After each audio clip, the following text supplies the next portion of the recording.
Greetings, adventurers. You're listening to The Quiet Journeys of Professor Atwood with me, Professor Atwood. I'm glad you're here, and I can't wait to tell you about my latest journey. Don't worry, it's a safe space. I'll handle all the danger for you. I designed these stories to help you relax, chill anxiety, and go to sleep. Maybe they'll even put a smile on your face, even if it's a sleepy smile. So please, settle in, relax, and prepare to quietly drift off with me to parts known, unknown, and even some places in between. Comfortable? Very well. Let's get underway.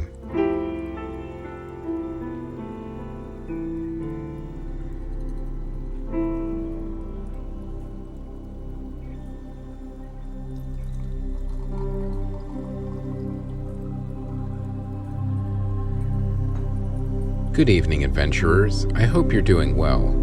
I also hope you're all cozy and settled in because tonight I'm going to tell you all about finding Professor P's volcanic lair. You know, it was just as ostentatious as I thought it would be. I mean, it's a hidden volcanic lair. How do you make it so over the top and gaudy? Well, he found a way. Anyway, I'll get to that shortly. Now, as you remember from last time, I had stopped by the Getty Museum to pick up a part for my hybrid engine system for my submarine, the O2. Yes, it's an art museum, but as I've said before, it's a little-known fact that they have a propulsion lab underneath all the artwork storage facilities underground. Now, the original intention was to get art moved faster all over the world, but it soon became its own thing, and can now give NASA a run for their money in a few areas, let me tell you. I picked up the hybrid WETS system from Professor Cook. It was short for Water Engine Transformational System and would upgrade my existing hybrid engine with water desalination and molecular splitting technology to harness the energy from seawater, used in conjunction with kinetic energy harnessed from the ocean itself. It was a balancing act with total energy expended versus total energy gained, and converting it, of course, but the net gain would ultimately be more energy and unlimited potable water. Now, my mechanic Frank and his team had installed everything, and we had done final inspections on every inch of the submarine, the O2, and she was completely ship-shape. So, imagine my surprise when there was a crack in the ballast tank caused by corrosion. I know, right? I had only been at sea for a few days when it happened, but since it didn't make sense, as Frank and I are very thorough with our inspections, there had to be another explanation. And there was. My nemesis, Professor P, had sabotaged my submarine as a warning. He sent one of his starfish drones after me with a corrosive payload. I discovered the invading drone, disabled it, and repaired the damage. Now, I don't mind saying it got me a little angry. Professor P was toying with me, and that was quite irritating. I was on my way to his secret volcanic island lair, and I would soon be there. I was eager to confront him and get all this sorted out and get the location of my missing mentor, Professor Sampson, who vanished mysteriously years ago. Professor P claimed he knew where he was, so I would soon see if he was lying or not. Anyway, I will tell you all about finding Professor P's secret volcanic lair and what I thought of it in a moment. But first, I want to tell you about a few things, especially for our new listeners. There are two types of shows in the podcast high-speed show feed. There are the regular episodes, such as what you're listening to right now, and Professor Atwood's Sleepscapes to give you more adventures per month. These sleepscapes are pulled directly from my adventures and all the music and sounds we collect on our journeys. We then remix and remaster them and make them longer, so you can create your own adventure in your mind as you settle in and drift off to sleep. And as always, don't forget to rate and review the show, and maybe post about the show. That's how other adventurers find us. And if you want more info, merchandise, and donation and Patreon subscription options, you can always go to whitecatentertainment.com. All right then, let's get back to the story. I just finished repairing my ballast tank, but my irritation hadn't subsided.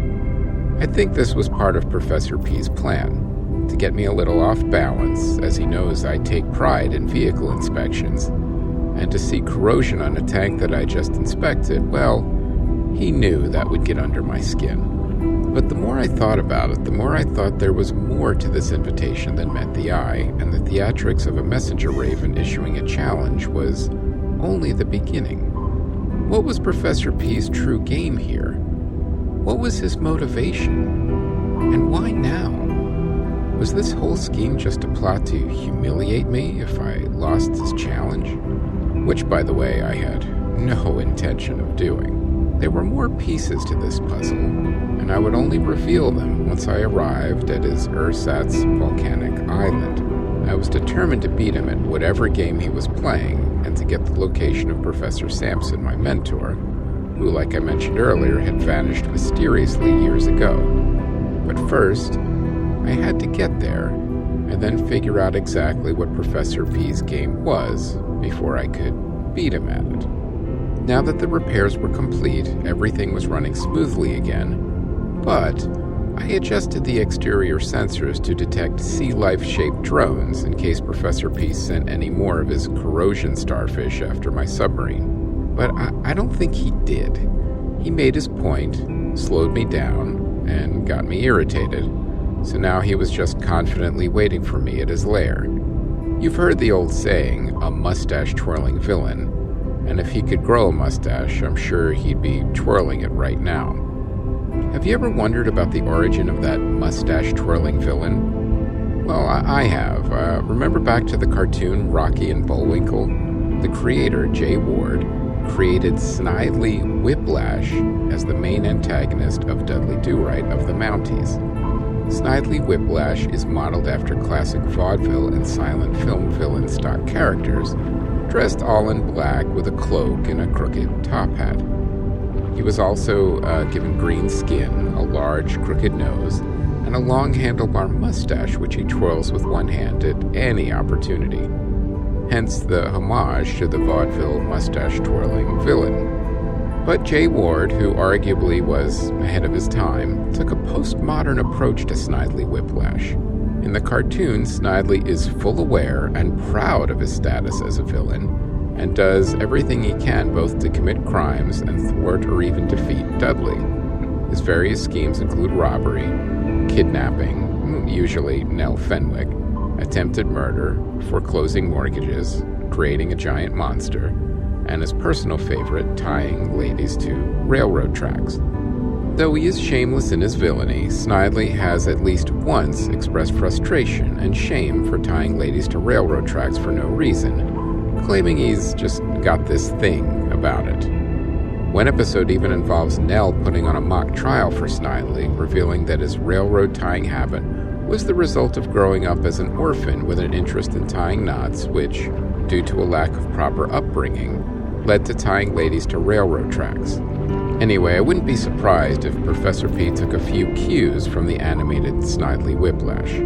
I had some time before I arrived at Professor P in the Infinite Science Cabal's pretend volcanic lair, so I made myself a little brunch in the galley.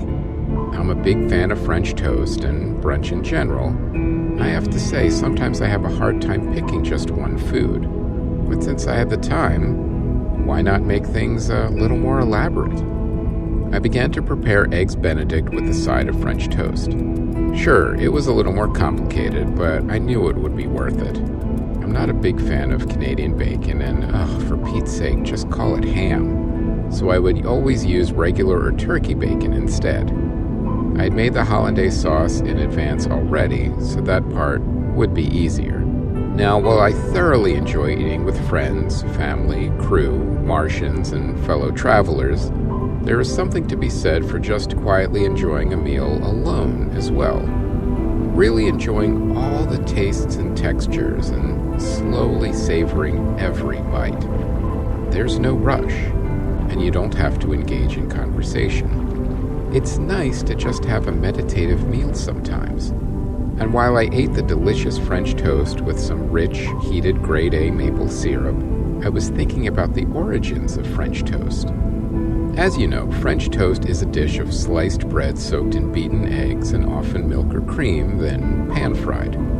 Alternative names and variants include eggy bread, Bombay toast, gypsy toast, and poor Knights of Windsor, which is obviously my favorite name. While French toast is served as a sweet dish, sugar, vanilla, or cinnamon are also commonly added before pan frying, and then it may be topped with sugar, often powdered sugar, butter, fruit, or syrup. When it is a savory dish, it is generally fried with a pinch of salt or pepper, and then can be served with a sauce such as ketchup or mayonnaise. But I'm not really sure why. Honestly, I get that you can go sweet or savory with French toast, and it may work with crepes, but I don't think it really works as well with French toast. Some authors consider the recipe for aliter dulcia, translated as another sweet dish, included in a 1st century ancient Roman cuisine cookbook, not very different from modern French toast, although it does not involve eggs. So then actually, very different.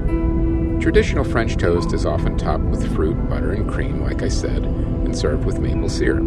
It's a decadent, calorie-laden dish, but the perfect comfort food on a cold winter morning or just when you want to randomly celebrate the start of your day in style. Slices of bread are soaked or dipped in a mixture of beaten eggs, often whisked with milk or cream. Sliced or artisan loaves cut about a 1/2 inch to 1 full inch thick are frequently used as the bread of choice. Sugar, cinnamon, nutmeg, and vanilla may be variously added to the mixture. The bread is then fried in butter or olive oil until browned and cooked through. Interestingly, day-old bread is often used both for its thrift and because it will soak up more egg mixture without falling apart. It's kind of the same concept of using overly ripe bananas for banana bread. It's a great, delicious use for them, and it avoids wasting them and throwing them away. The cooked French toast slices may be served with sugar or sweet toppings such as caramel, ice cream, jam, honey, fruit, or maple syrup. Now, I have to say I'm a bit of a purist here. It's not a waffle, and I always gravitate towards the classic maple syrup. There are, of course, many variations of French toast. The dipping mixture might not include eggs, and the bread may be soaked in wine, rosewater, or orange juice, either before or after cooking. But as I said before, then it gets a little far from French toast, so why bother? At that point, just call it wine bread. Interestingly, French toast was popularly served in railroad dining cars of the early and mid-20th century. The Santa Fe was especially known for its French toast, and some railroads provided recipes for these and other dining car offerings to the public as a promotional feature. This tradition has also continued on the Orient Express, the exclusive train I ride to get to the science convention in Munich. But it's much more elaborate now and features a toppings bar, and you can order all different kinds of bread, from thick-cut cinnamon bread to raisin bread, no thank you, all the way to brioche bread if you're feeling adventurous. Of course, being the Orient Express, there's all sorts of intrigue on the train as well, and it is often full of private detectives on cases for wealthy heiresses, so that often distracts from the French toast bar. But it's always interesting during breakfast when a crime would get solved by one of the detectives, causing a commotion as the recently revealed criminal tried to flee. But again, it was a train, so that was rarely successful. Eventually, these case-solving disruptions became so common the Orient Express had to institute a no-crime-solving reveal policy during brunch, so everyone could at least enjoy their breakfast, and the French toast bar wouldn't repeatedly get toppled over by a fleeing, recently outed villain. And it was odd that they would leave the coffee cart alone, but would always topple the French toast bar, almost out of spite. Anyway, my point is that it's always nice to enjoy a meal in peace, whether you're alone in a submarine or surrounded by hard-boiled detectives on a mystery-filled train. After finishing my brunch and, of course, ruminating happily on French toast, it was time to check the status of my journey. I would be getting closer to the coordinates Professor P included in his challenging letter sent by arrogant messenger raven, so it was a good time for a navigational check-in. Sure, I could have just checked my tablet, but when you're on a submarine, you really want to get all the exercise you can get. I was about to head to the bridge when a location alert sounded on my tablet. I'd gotten to my destination a bit sooner than expected, most likely due to the upgrades Frank and I made to the O2. I took a deep breath. According to the navigation readouts, we were here. I quickly made my way to the bridge and took over manual control of the submarine. I needed to surface and confirm if I was indeed at my destination, a faux island volcano hiding Professor P and the Infinite Science Cabal's lair. After I switched over to manual control of the O2, the first thing I did was empty the ballast tanks. The submarine smoothly surfaced, and I made my way up to the hatch. I opened it and climbed up onto the submarine's narrow deck. The air was warm, and the sun shone down brightly. The only thing ruining the view was the fake volcano right in front of me. Well, I had arrived all right. And I have to say again, it was even tackier than I thought it would be. I mean, there are some great fake volcanoes in theme parks, like the one at Tokyo Disney Sea, and those at least look really great. This one just looked, well, cheap. I mean, no one would mistake it for a real volcanic island, except maybe a scholar. I waited for a while and saw that the volcano would erupt on schedule, and a fixed amount of syrupy lava would trickle out.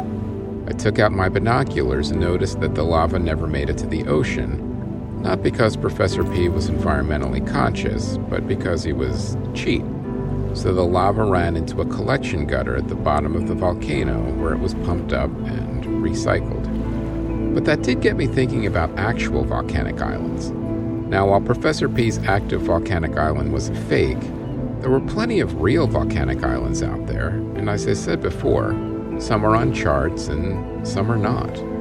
I will say, if you ever have to visit a real volcanic island, let's say to recover a duchess before she gets thrown into the volcano as a sacrifice to the angry fire gods, just, well, be careful. That's all I'm saying. Be prepared and understand that the air and temperature will not even be close to being comfortable. And bring a change of clothes for the Duchess.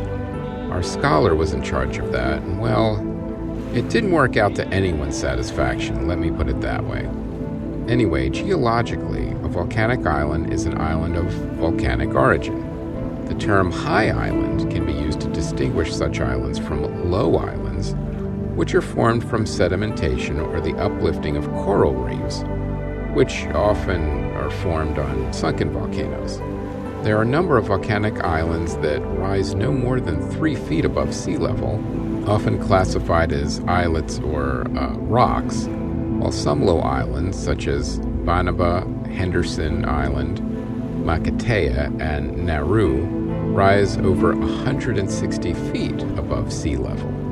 The two types of islands are often found in proximity to each other, especially among the islands of the South Pacific Ocean, where low islands are found on the fringing reefs that surround most volcanic islands. Volcanic islands normally rise above a hotspot. Volcanic islands usually range in size between 0.4 and 40 square miles. Islands above a certain size usually have fresh groundwater, while low islands often do not. So volcanic islands are more likely to be habitable, if you can tolerate the heat, smoke, and occasional noise from the locals worshipping it, of course. Many volcanic islands emerge from the deep abyss of the ocean and feature rough or mountainous landscapes in their interiors and a diverse array of summit elevations. Researchers have observed that the island will often be covered by dense tropical forests. These limit settlements on the interior of many islands, forcing communities to develop along the coast instead. Larger volcanic islands may have rivers, resulting in flood hazards. Rivers deliver sediment downstream, which can dominate the shape of the coast and contribute to erosion. Tall volcanic islands are often surrounded by protective fringing or barrier reefs, creating lagoons. Honestly, some of them are quite beautiful with diverse and varied landscapes. Yet you just have to find the right one. Anyway, the unique geological and geographical characteristics of volcanic islands make them prone to many natural hazards, which are expected to worsen due to climate change. These include volcanic eruptions, earthquakes, tsunamis, landslides, and severe weather events like hurricanes or typhoons. Studies have highlighted the importance of implementing effective risk mitigation plans that include nature-based solutions to improve societal safety on these islands. These involve leveraging natural processes and ecosystems to reduce hazard impacts. This can include the restoration of natural barriers like mangroves or coral reefs that protect against tsunamis and storm surges, or the maintenance of natural water catchments that can mitigate flood risks. Now, obviously, a volcanic island is not the best place to live, but many people call them home. To each his own, for sure. But Professor P didn't have to worry about any of that, as his volcano was fake. Now, don't get me wrong, the island itself was real. That would have been a bit more impressive if he just built an island from scratch and then put a volcano on top of it. But no, it was an actual island, and then there was the fake volcano. Now, my next challenge, of course, was finding a way in. I'm sure Professor P did not want to make it easy for me. The entrances would be hidden, and there would undoubtedly be booby traps to disarm and avoid. I took a deep breath and assessed the situation. There was a puzzle here, and I had to figure it out if I was to gain entry into the Infinite Science Cabal's lair. The first thing I needed to do was a little recon, but I took a moment to just soak it all in. The fake volcano continued to erupt in regular intervals, exactly 30 minutes between eruptions, to be specific. That was very punctual for a volcano. Anyway, I took another look at the bright blue sky and listened to the pelagic birds as they landed after realizing the volcano was fake. I mean, evil lair aside, the island itself was picturesque. Through my binoculars, I spied dense foliage, a small beach, and it even looked like there was a waterfall further on in the island. But I knew it wouldn't be that easy. I took a deep breath, contemplated the situation, and then went below deck and arrived at the bridge. One spin around the evil science lair, and I would get a pretty good idea of what to expect. I began my sweep with sensors on full. It didn't take long to get my first proximity alert. The water by the beach was littered with undersea mines. Of course. I had a feeling it wouldn't be that easy or even that obvious. So the beach was out. Straight in was out. Time to check underneath. I submerged in the O2 and began my underwater sweep of the island for hidden entrances, or even just not-so-hidden submarine entrances. Evil island lairs usually have a submarine entrance, but I wasn't taking anything for granted. Sure enough, about halfway around the island, I found it, and it was mine-free. But there was another issue. There was a big sign on the closed entry hatch reading, "Out of order." Now, this indeed may have been the case, as it's entirely possible Professor P was behind on his maintenance due to unpaid bills. But it also may have been another test. If Frank was here, he would have swam out to take a closer look, but I thought about it and realized one way or another, this was not the way in. Professor P was expecting me, and he would have left me a way in, just not an obvious one. And then I figured it out. I had tried to do straight in and then under to no avail. The only way left was up. It was time to break out the aeropod. I began preparations for an aeropod launch. There were some concerns, since I was alone. I would have to leave the O2 on its own, which I was not comfortable with. Still, I would take the tablet with me and could pilot her remotely for a short time if I really had to. But for now, I would need to surface and lock everything down. As I surfaced and continued aeropod launch preparations, I once again noticed the volcano erupting every 30 minutes on the nose. Of course. And that's when I put it all together. The whole point of the fake lava spewing in regular intervals out of the fake volcano. It was a timer, so you could enter the island. Soon I was ready to launch the aeropod and lock down the O2. I needed to add an autocorrection subroutine to supplement the anchor so the submarine didn't accidentally drift into a mine. It was a little overly cautious, as an anchor usually does the job on its own, but I didn't want to take any chances. I boarded the aeropod, the balloon inflated, and it launched beautifully due to the upgrades Frank and I had installed. I was off towards the volcano and the O2 was safely locked down. The ride through the air was pleasant, and I felt the sun and gentle ocean breeze on my face. Soon I was in range, and I took the aeropod up the side of the fake volcano. I waited for another lava eruption. Then I watched the warmed, syrupy lava slowly roll and drip down the sides of the volcano to the awaiting collection gutters. I maneuvered the aeropod up and into the volcano. My hypothesis had been correct. I saw all of the internal machinery, the lava ejection mechanism, and the reclamation systems. But most importantly, there was a large ledge that was clearly a landing zone, and it had a big neon sign reading, "Welcome, Professor Atwood. I hope you had a pleasant, uneventful journey." Obviously, he was trying to bait me with that neon sign, which also seemed a bit long for a neon sign, as he knew the journey had one rather large speed bump already when Professor P sent his robotic corrosion starfish after my ballast tanks. I had caught the problem in time, as Professor P knew I would, but I felt like he was toying with me, and I would need to be on my guard. There were more unanswered questions, and I needed to put the pieces together in addition to defeating Professor P and getting the location of my lost mentor, Professor Sampson. And I will tell you all about confronting Professor P and the beginning of my science challenges next time. But before I end this evening's story, I want to talk to you about something. Goats. Everyone has one, and other people sometimes try to get yours for whatever reason, but quite possibly because it is to amuse themselves because they are theoretically empty inside. Professor P was going out of his way to get my goat, and I knew it was to rattle me so I would fail his challenge. Other mysteries aside as to the whys and the why nows would have to wait. But in the meantime, I was going to keep my goat calm, tethered, and eating nutritious grass. Metaphorically, of course. But the point is, try to always keep your goat with you, and don't let anyone else get it. Oh, they'll try, believe me. But there's an old saying, no one can really get your goat without your permission. It has to be given away. Don't give your goat away. Keep it, and let people know that your goat isn't available to be gotten. They'll get the message, and you and your goat will be happier and better off for it. All my best to you and your goats.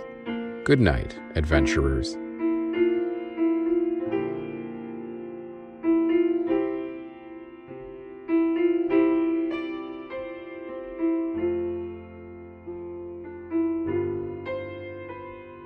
The Quiet Journeys of Professor Atwood was created, written, and performed by Chris Mancini and produced by White Cat Entertainment. It is a work of fiction. Maybe. Music and sound design by Ron Tansky at rontanskymusic.com. For more info and merchandise, including t-shirts, mugs, and blankets, go to whitecatentertainment.com.